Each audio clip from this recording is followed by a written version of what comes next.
file.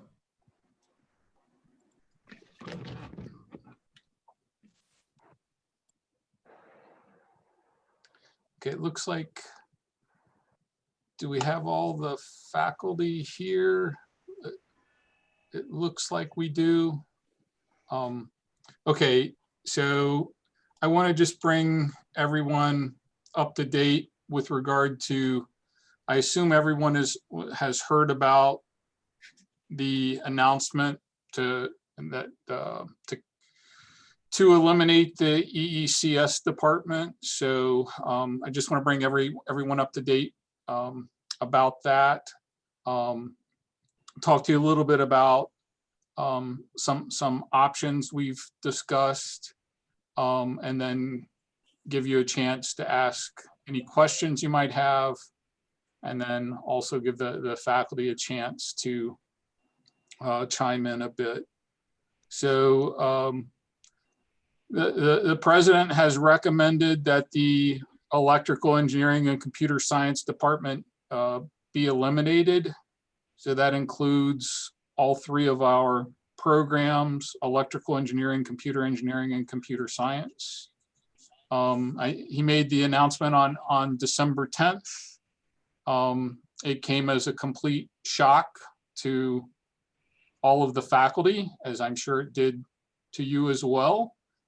You know, we felt that certainly there was a much better way to handle it, you know, by allowing us to provide some feedback before the announcement was made. They're justifying our elimination based on some faulty data, and some poor math. Really what they're looking to do is, because of the current deficit, they're looking to eliminate a number of faculty from the university. And to be honest, I don't think they really care what departments are eliminated.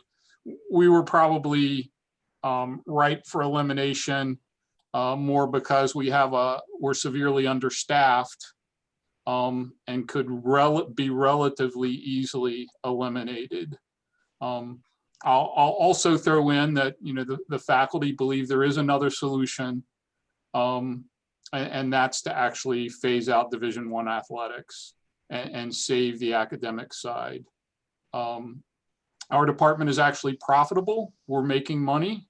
We've made over $2 million in profit in the last 3 years. But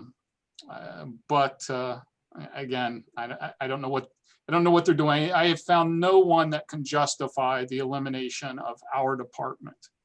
But again, they've decided to eliminate us regardless. So all faculty will be given 1-year contracts this spring.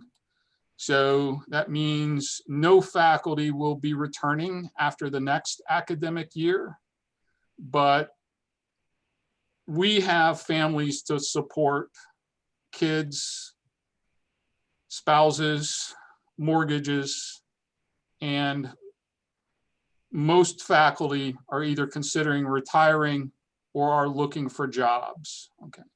So I really have no idea how many faculty will be returning next fall.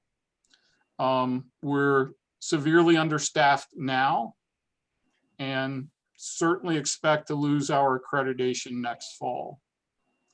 So because of these issues, unless the plan is scrapped, and you may have heard that this decision is pushed back until the end of February.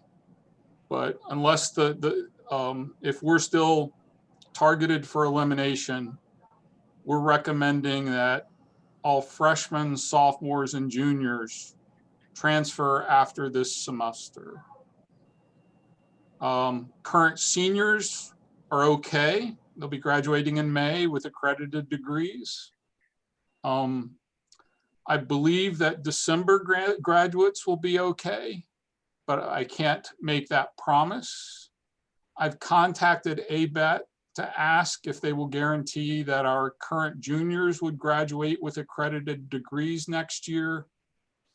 but I haven't received a response to that yet. So, you know, if they can make that guarantee, juniors would have the option to stay, but with the understanding that there will be a limited number of course options, very few faculty probably to offer any courses.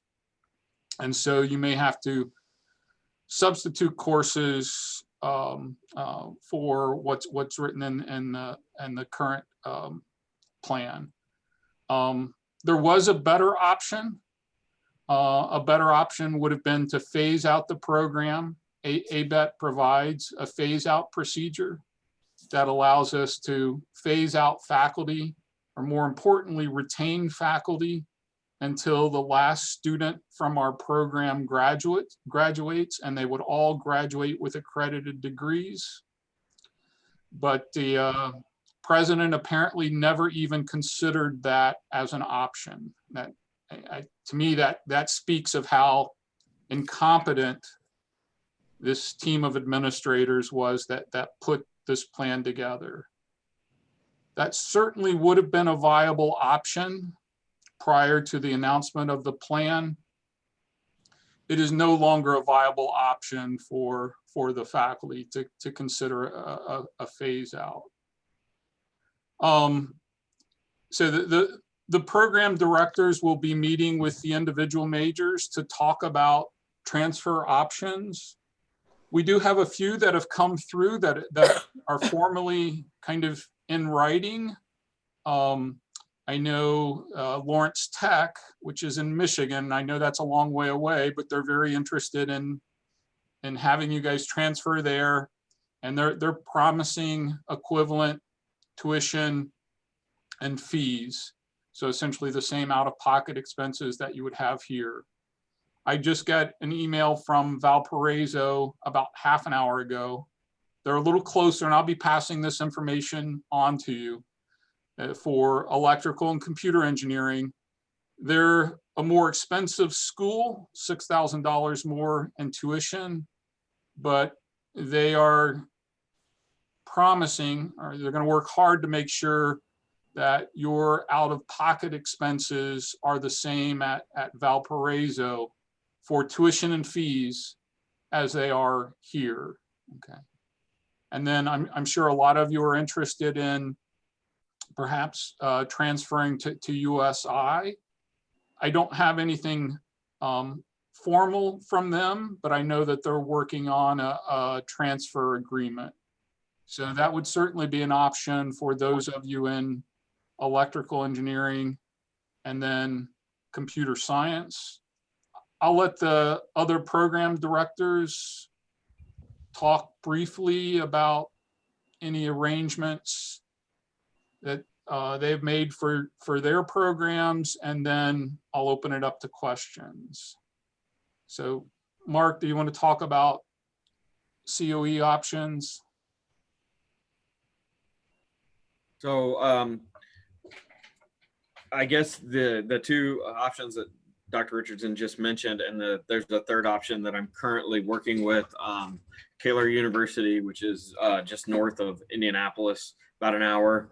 It's a private university. It does have a ABET accredited COE degree. They're interested in working with us, but they would need a significant number of the COEs to basically be interested to transfer there before they're really willing to make a lot of concessions with the program and so on. So other than that, I don't currently have any other leads as to where we can where else you guys could move to. Deborah, you want to talk about CS? Well, I've talked to a number of places. Several of them are certainly willing to work with students if they want to transfer in. I've also talked to Indiana University Bloomington. They are actually working. They've given me some preliminary ideas about how things might transfer. there is actually one sophomore student who's already applied to transfer. So they're, looking through his transcript right now. And so I can probably find out more about that. I've talked to USI. The USI degree program, CS degree program is out of the School of Business there. So it's not quite the same. It's not, in particular, they don't require a lot of math, as much math and science as we do. And they have a lot more, some of the courses that we have as required courses are elective courses there. So I think certainly all the freshmen and sophomores, if you wanted to transfer to USI, I think it would be relatively easy to meet their requirements and then graduate with a degree from there. IU, maybe they're closer to our program. They require a fair amount of math and science kinds of things. But again, the structure of their upper division is quite a bit different than ours. So that for juniors, that might be a little bit harder transferring. Okay, before I ask for questions from students, I'll ask other faculty if they want to make any comments or add anything I said earlier. Just reminding the students that they won't be in the electrical engineering department on fall of 2022. So the department is not going to exist. So they should know that. Tony, I also wanted to remind you, you're going to say something about the ABET visit and getting student volunteers. Yeah, I'll probably just wait for another time to bring that up, though. I'll do that with an email in class. Don or Wei, you want to add anything? No, you said everything, Tony. Okay. So questions from students?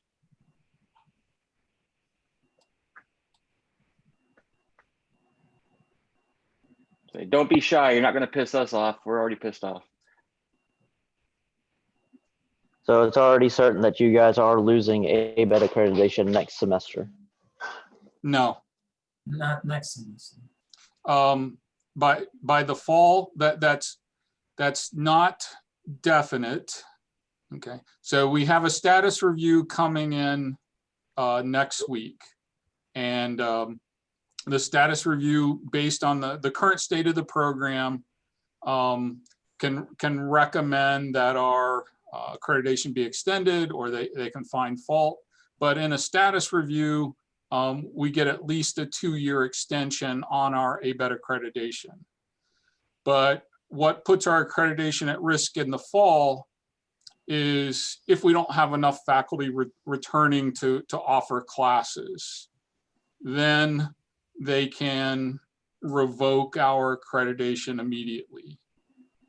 So next year, again, I've asked for a guarantee that we'll keep our accreditation next year, regardless of the number of faculty that return. But the following year, when all faculty have been fired, we'll certainly be losing our accreditation. So what we're recommending, I guess, for at least for the juniors now, is you need to start thinking about transferring, filling out those transfer applications. If we get a guarantee that we'll be accredited next year, I'll pass that information along, but certainly be aware of the fact that you'll probably be substituting courses from math, mechanical engineering, physics, other sciences for required courses currently listed in your program.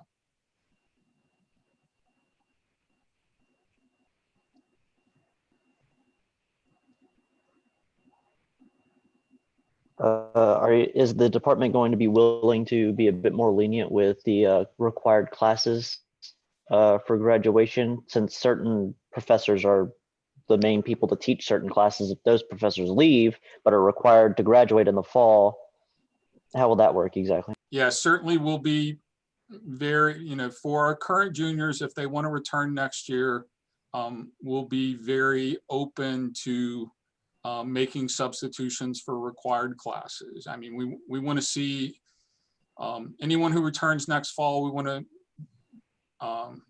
see them graduate with a degree in their program. But again, instead of taking, I think Dr. Wong had mentioned, instead of taking our senior project sequence, for example, you might take the capstone, the senior project sequence over in the math department. I'll speak specifically for the electrical engineering program. That the two required classes in the senior year are EMAG and then the communications course, or possibly the alternative power systems class. You know, I could see substituting perhaps dynamics from the mechanical engineering department for EMAG or the alternative power systems, and then, you know, a math class for the communication systems. What about this, their senior projects, Tony? Yeah, they would have to, you know, again, it depends a little bit on if we have any faculty return in the fall. We might be able to continue on with the senior project sequence, but otherwise it would be substituting a sequence out of math or physics or mechanical engineering or civil engineering.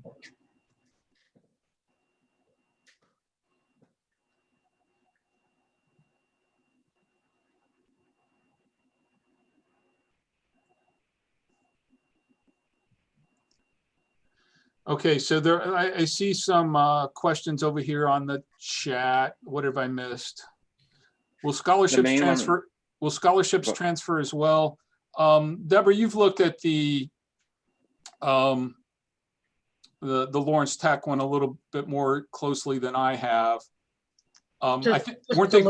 I think they were going to try and allow the scholarships to transfer, correct? Yeah. Only Lawrence Tech. They're the only ones who said specifically that they've worked up an agreement that if you transfer in, that it will cost you, not only will it cost you exactly the same, they will actually teach out our actual curriculum as well. But that hasn't been approved yet. So. And in that case, Deborah, they were going to graduate with UE degrees, right? No, we can. Tony confirmed that it'll be Lawrence Tech degrees, but it will be the UE curriculum. So you don't have to, they're not going to try to figure out a substitution to, you know, to match up with the Lawrence Tech degree program. Yeah, and based on the wording, I just got the information from Valparaiso today, but based on their wording, they appear to want to allow your scholarships to transfer as well. The department chair said that they're trying to make it so that your out-of-pocket expenses are exactly the same there as they are here. So that would imply transferring all scholarships. So let me skip Jake's question here for a second. Greg's got one. Has the staff contacted Purdue at all? I was looking at them as a transfer option. We have not. Deborah, you want to comment on that? Well, I don't know about engineering, but I do know in computer science that they tend to be very snobby about transfer credit in computer science. They have in the past not accepted various kinds of transfer credit for computer science classes. I don't, you know, that's just the way they are. So I don't know that that would be necessarily a good place to go. It's also, of course, a very large university with a lot of students. I'm not even sure if they're accepting transfer students right now in computer science. They're one of the places that have been overrun with computer science majors. Yeah, and I'm not sure about engineering as well, but certainly I would recommend that you apply there and see what they can work out with you. Oh, I will say that I do know that the transfer deadline at IU is March 1st. So if you think you want to transfer, I think you or you are planning to transfer, make sure you find out when the deadline is for transfer applications, because that's different than that's usually different than the undergraduate application deadline.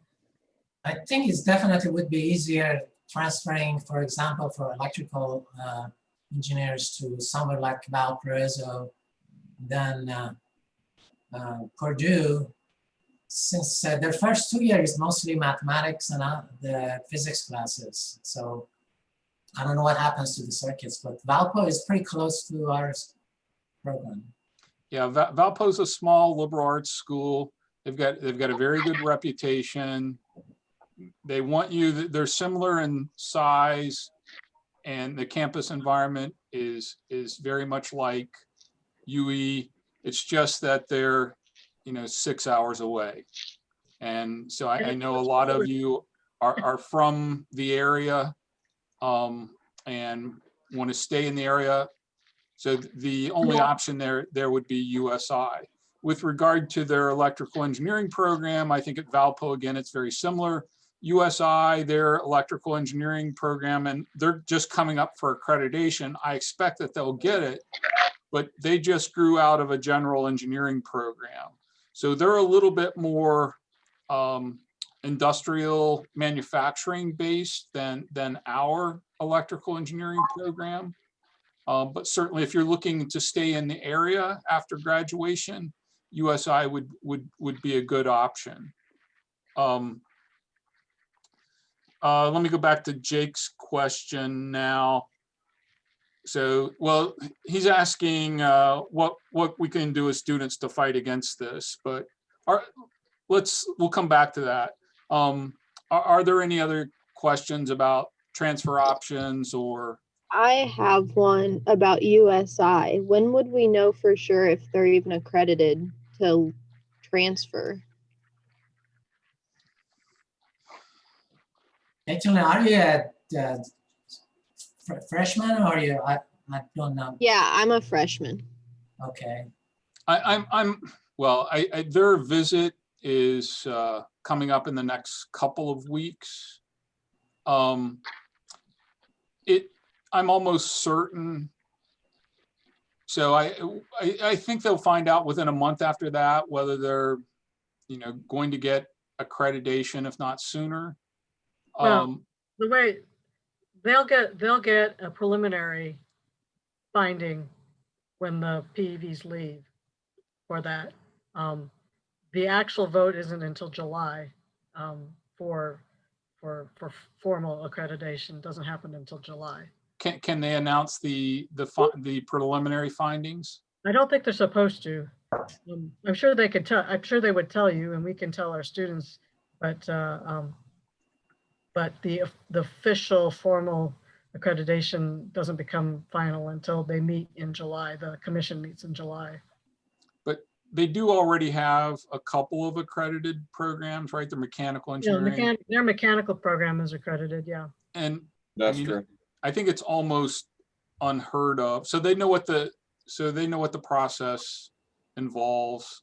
I'm almost certain that they will receive accreditation, but I can try to find out a little more information for you just after their visit then. Yeah. But that would be a couple weeks. Yeah, and then under the circumstances, I suspect that they would be willing to tell you, Tony, what their preliminary finding is. Yeah.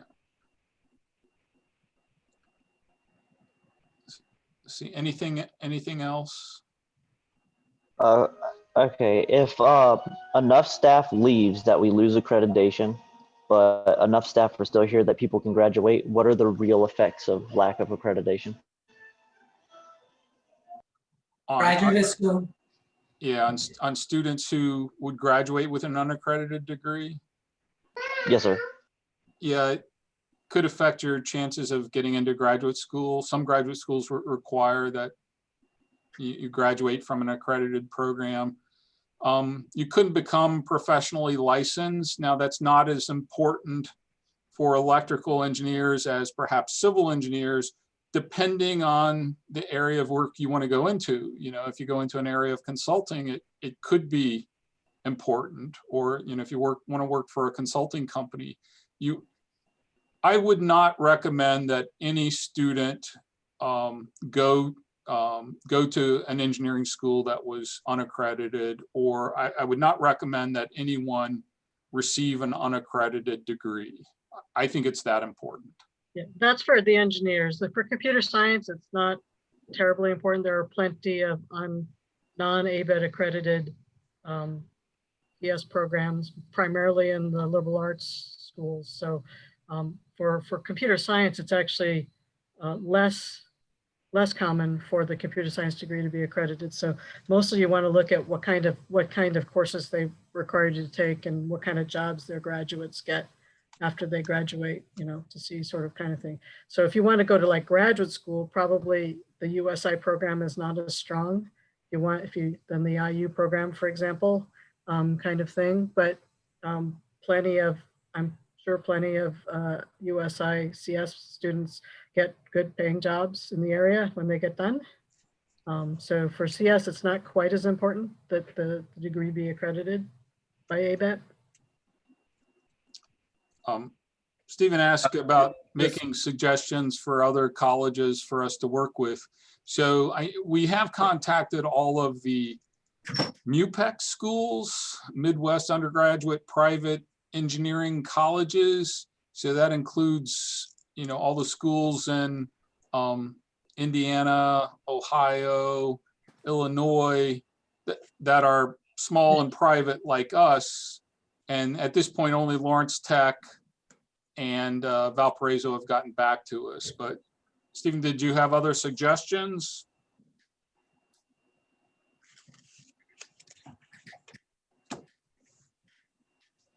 Yeah, I was gonna say, based on that description, you've probably reached out to them already, but Ohio Northern University, they're very similar to UE, I feel. Yeah, But they are, and they are in that group. So our dean sent out a kind of a blanket email, but we haven't heard anything back from them. okay, great, thank you. I I have a appreciate it. connection at Ohio Northern, so anybody interested there, I can discuss it with them. Okay. And then Grant asked, are there going to be any changes this semester? No.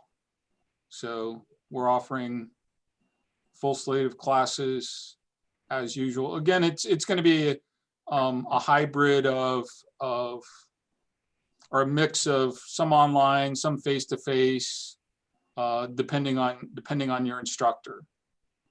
But you should be aware of that. So.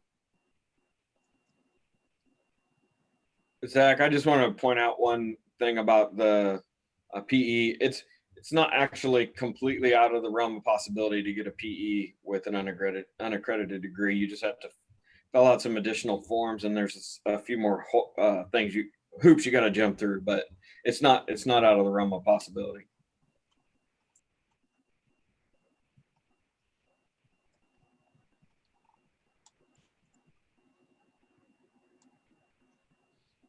So there's a question here. If we planned on minoring in a course, should we drop those classes? A minor outside of engineering? I guess it would have to be. I was thinking the only minor we have is computer science. So what we're recommending, I guess, is try to take as many engineering courses this semester as possible. It's always a question about, how some general education classes will transfer. Different universities have different general education programs. So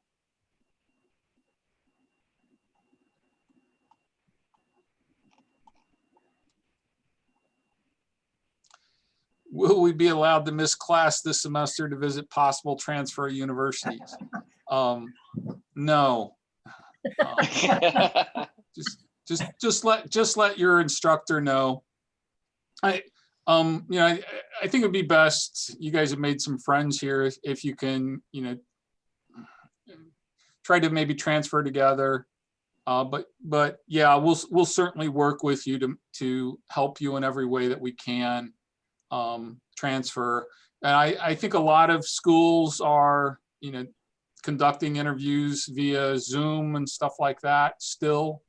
So I know we were open for on-campus visits, but from what I heard, we were one of the few universities, at least this past fall, that was actually open for on-campus visits.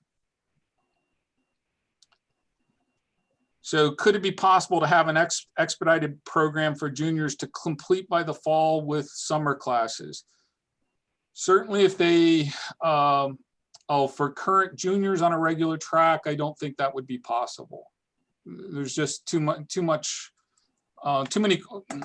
many courses to take this summer. So I did ask the administration how they were planning to, they've made a promise that freshmen and sophomores could graduate with their chosen major. They've made no promise about it being an accredited degree. They have said that they will hire as many temporary full-time faculty as necessary. So and that may be possible, that they'll bring in, some visiting professors. So they may do that next year. And again, that may be an option if I can get a guarantee from ABET that our juniors will have can graduate with an accredited degree next year.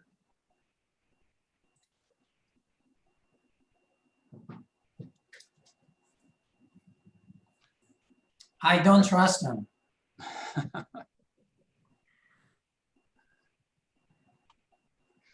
Yeah, so apparently, what the president claims is that there's some sort of vision for the university in health sciences and business, I guess. So, I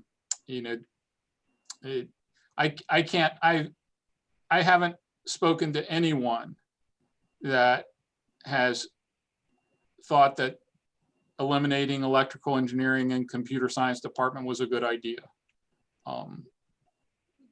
It's just baffling. So, so we go back to Jake's question about what you can do to fight this.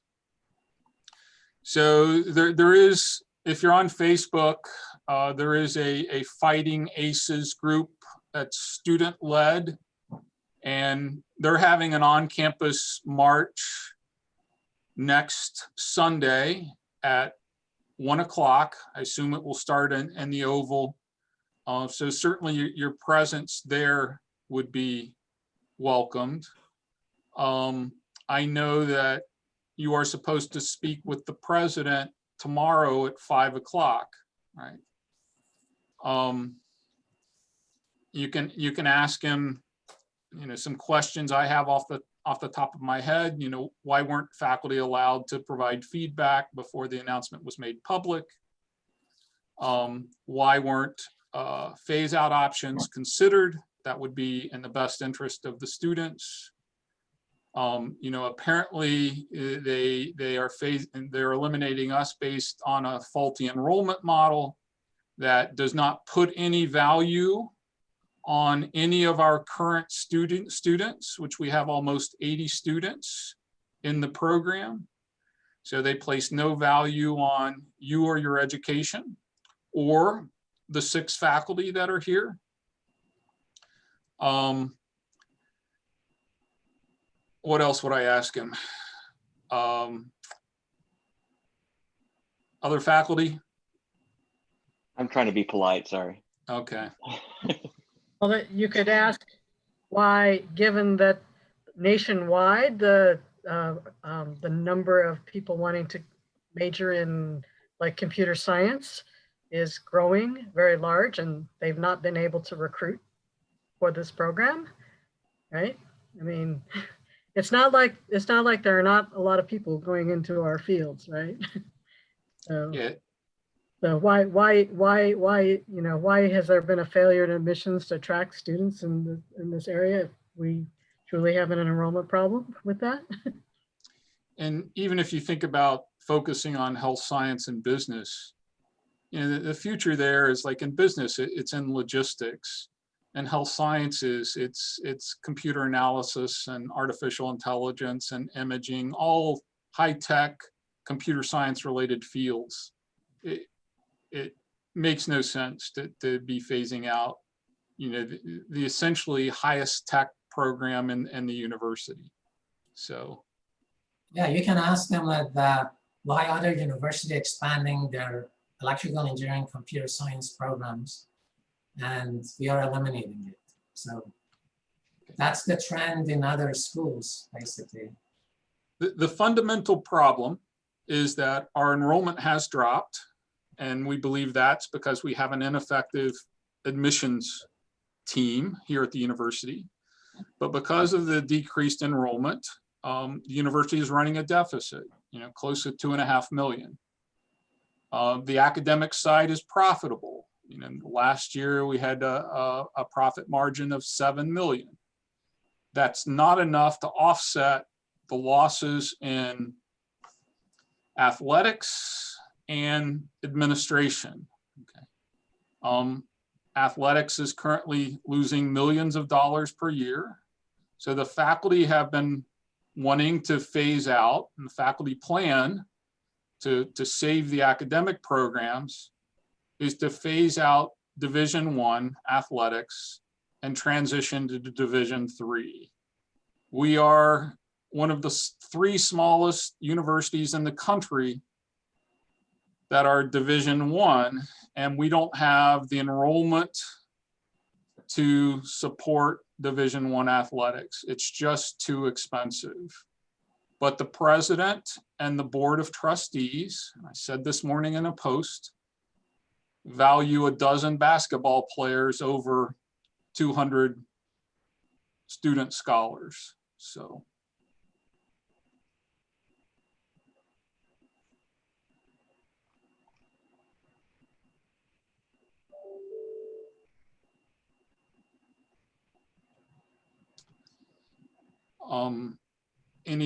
Any other points for the student meeting with the president tomorrow? I think one of the main things is just let them know how much this hurts, because this sucks.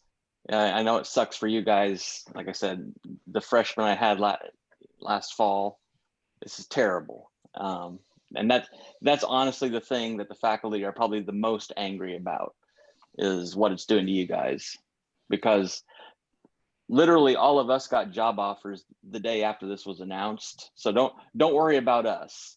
But we really are worried about you guys, and you shouldn't have to be doing stuff like this. And like I said, I don't know if it does anything, but make sure the president knows that what he did, you know, has blown a hole in your lives, because that's basically what's happened here. And like I said, there was a better option, a phase out option, but they were too incompetent to even consider it. So it never occurred to them, was the president's words. And it's a standard option when you're eliminating an academic program. But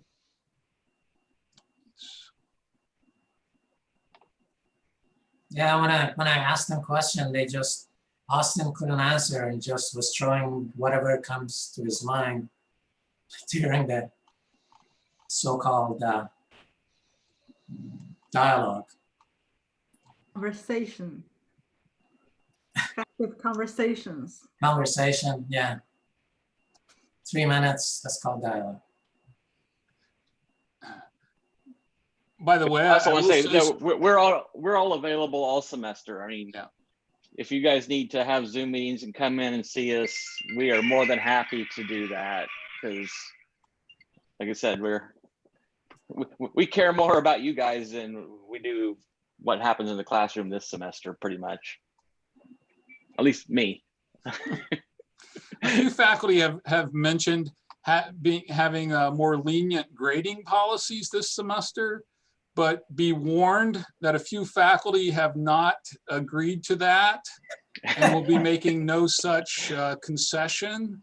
So you'll you're going to be gambling on who's in which category, I guess. So it'll probably become pretty clear within the first couple of weeks of your class.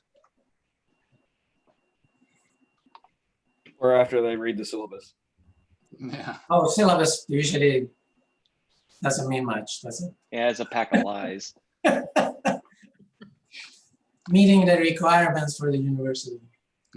And again, we will be setting up, as we get more information from these other schools, we will be setting up with the program directors and the individual majors meetings to get information to you about transfer options. But most of these do require that, you apply to the university as a transfer student and be accepted.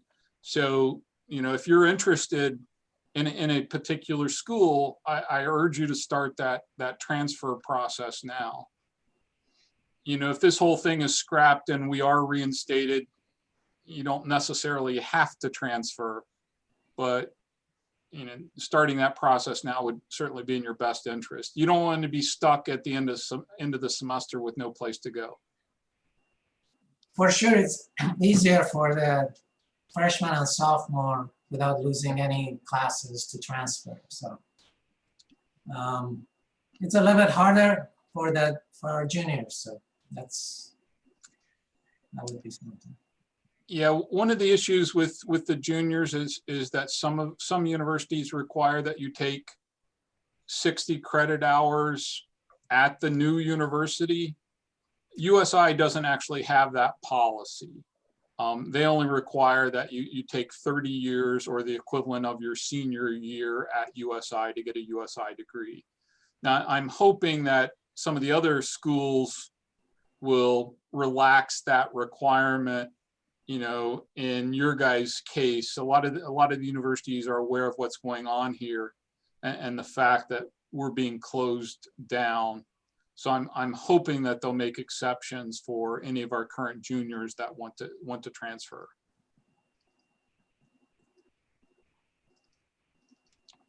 So could the faculty ask academic services to push, this is from Jake, to push back the deadline to add drop classes to allow students to figure out their schedules who are considering transferring? Yeah, I can certainly make that request. Part of that though is just, how late can you add a class and not be so far behind that you can't catch up on the work? So part of that's more of an academic policy than actual academic services policy.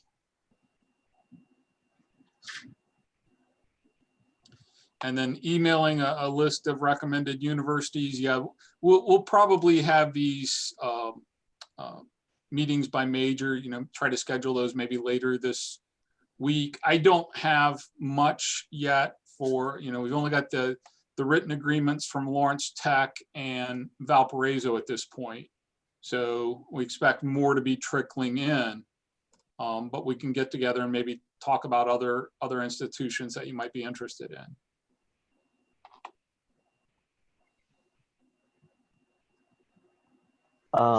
In the off chance that they do completely scrap this plan, how's the department going to be affected? Because I'm assuming that not everyone here is going to stay because they have clearly shown that they don't care.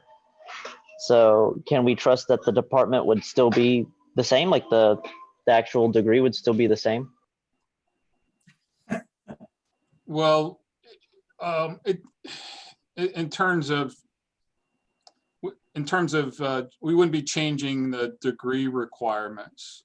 So, but we would be looking for a significant investment in new faculty.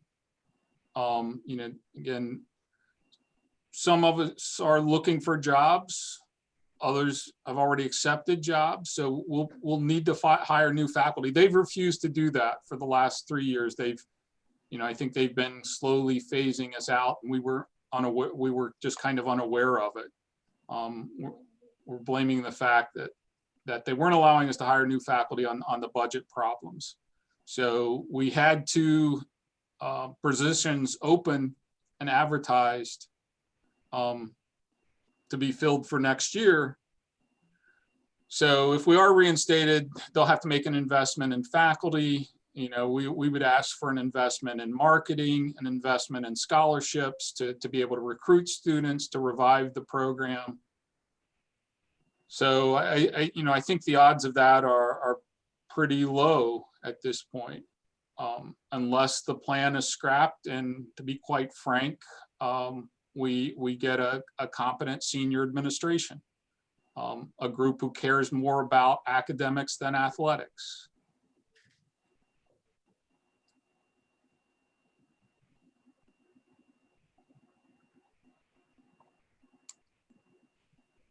This is not a great way to start off the semester, I know. I'll probably be seeing some of you in class bright and early tomorrow morning at 8 a.m. Don't be late. I always have a pop quiz. So. Are you still gonna give your pop quiz? No, don't.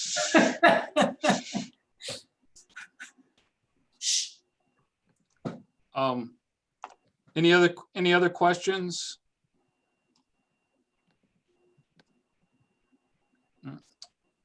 All right. Well, I hope we can have as good a semester as possible under the circumstances. You know, this is bad enough on top of the pandemic, but I'm sure a lot of you are going to have individual questions, so that would be different than what the group wants at this point. So we'll answer those for sure. If somebody interested, somebody said Ohio Northern. If you're interested, I can have a direct contact. Just send me an email. all right, guys. So we'll see a lot of you on campus tomorrow. So enjoy the rest of your evening. Bye. Bye. Have a good day.